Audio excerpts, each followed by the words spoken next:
Valence share electron pair repulsion theory के जो important points है, first point is number of electron pairs around the central atom decides the geometry of A molecule. ये VSEPR theory के important points कर रहे हैं। दूसरा, ये ज्योमेट्री दो तरह की होगी, एक तो होती है रेगुलर ज्योमेट्री। रेगुलर ज्योमेट्री कौन सी होगी? जब सेंट्रल एटम के अराउंड सारे के सारे जो इलेक्ट्रॉन पेयर्स है सारे के सारे बॉन्ड पेयर्स हो, यानी there are only bond pairs around the central atom.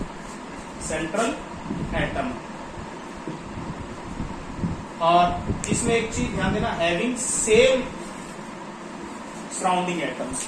अब हम बुक से भी आगे की बात करेंगे, सराउंडिंग एटम वाला मैं आपको एक एग्जांपल बताऊंगा, उसके बाद आपको समझ आएगा। आपकी बुक्स में सिर्फ इतना दिया हुआ है कि सिर्फ बॉन्ड पेयर्स होना चाहिए, लेकिन मैं कहता हूं बॉन्ड पेयर के अलावा सराउंडिंग एटम्स भी सेम होने चाहिए। ये मैं भी आपको कराऊंगा। नेक्स्ट देखिएगा जरा, इररेगुलर ज्योमेट्री क्या होती है? जब दोनों ही और lone pairs and bond pairs are present around the central atom. ऐसे मॉलिक्यूल्स जिनके सेंट्रल एटम्स के अराउंड लोन पेयर्स भी है और बॉन्ड पेयर्स भी है, दोनों ही हो, वो ज्योमेट्री इररेगुलर ज्योमेट्री। अब एक मैग्नीट्यूड ऑफ रिपल्शंस जो होती है इलेक्ट्रॉन पेयर्स की, ध्यान देना है, वो लोन पेयर एलपी का मतलब लोन पेयर रिपल्शंस, ये नीचे रिपल्शंस मैंने लिखा, more than lone pair bond pair repulsion which is more than bond pair repulsion. Lone pair repulsion are more than lone pair bond pair repulsions which are more than bond pair repulsions. अब question arise होता है कि lone pair की repulsion ज्यादा क्यों है as compare to bond pair lone pair bond pair repulsion which is more than bond pair repulsion. इस repulsion को मैं एक्सप्लेन करूंगा, आपने ध्यान से देखना है, आपकी किसी बुक में ये एक्सप्लेन नहीं है। कोई इंटरनेशनल स्टैंडर्ड के राइटर की बुक उठाओगे तो उसमें ये एक्सप्लेन हो सकता है। अब इसको मैं एक्सप्लेन करके आपको दिखाऊंगा। Consider a molecule of water के मॉलिक्यूल को आप कंसिडर कीजिए। वाटर में देखिए जरा, ऑक्सीजन के पास 6 वैलेंस इलेक्ट्रॉन्स हो गए। कैसे हुए? ऑक्सीजन का एटॉमिक नंबर 8 होता है, तो पहले में 2 और दूसरे में 6 इलेक्ट्रॉन। लुईस सिंबल में हमने ये डॉट ये बना दिया, तो थोड़ा सा इसको बड़ा बना देता हूं। देखिए जरा, इसमें कितने इलेक्ट्रॉन्स पेयर हो गए? 6 इलेक्ट्रॉन्स हो गए अराउंड द ऑक्सीजन एटम। ये 6 कौन से? Valence electron. अब हाइड्रोजन में देखिए बेटा, H2O की बात कर रहे हैं, let us consider the example. ये देखिएगा, हाइड्रोजन का डुप्लेट कंप्लीट हो गया। अब एक चीज आपने ध्यान रखनी है, मैंने बार बार अपनी वीडियोस में बताया है कि अट्रैक्शन से एनर्जी क्या होती है? अट्रैक्शन से एनर्जी रिलीज होती है, एनर्जी रिलीज होगी अट्रैक्शन से। और रिपल्शन से एनर्जी क्या होती है? एनर्जी एब्जॉर्ब होती है। बस ये फंडा आपने ध्यान रखना। और दूसरी बात, जिस इलेक्ट्रॉन पेयर के पास जितनी ज्यादा एनर्जी होगी उतनी उसकी रिपल्शन ज्यादा होगी। ये चीज आपने ध्यान, पता चल गया बच्चों? क्या बोला? दोबारा सुनिए। जिन इलेक्ट्रॉन पेयर्स के पास जितनी ज्यादा एनर्जी होगी उतने ही ज्यादा वो क्या होंगे? रिपेल करेंगे। यानी इंग्लिश में भी एक्सप्लेन कर दें, more is the energy of electron pairs around the central atom, more is the repulsions. ठीक है ना, उनकी रिपल्शन उतनी ज्यादा होगी। अब आप कंसिडर करते हैं, देखिए जरा। अब देखिए, ये जो इलेक्ट्रॉन पेयर है, जो बॉन्ड पेयर है, इसको देखिए, हाइड्रोजन का न्यूक्लियाई भी अपनी तरफ खींचता है, अट्रैक्शन हुई कि नहीं हुई? और ऑक्सीजन का न्यूक्लियस भी अपनी तरफ खींचता है। ये बात समझ आ गई?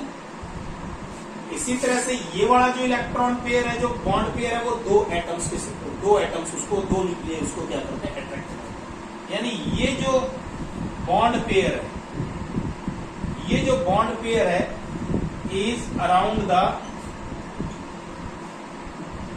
Influence of 2 nucleus.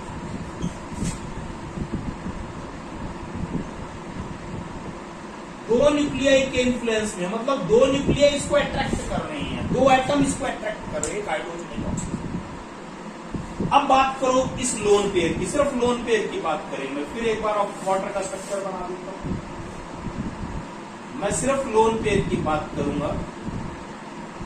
Bond pair की बात नहीं। अब ये जो दो लोन पेयर है, इन दोनों लोन पेयर को कौन खींचता है? Both the lone pairs are under the influence of oxygen.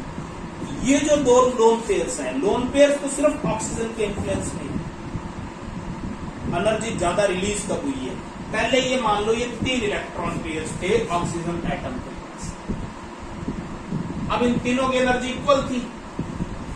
बात समझ आई कि नहीं आई? इक्वल थी एनर्जी।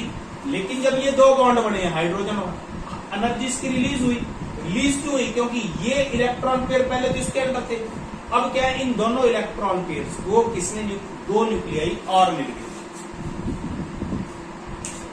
किसी भी बुक में नहीं है lone pair is under the influence of a single nuclei.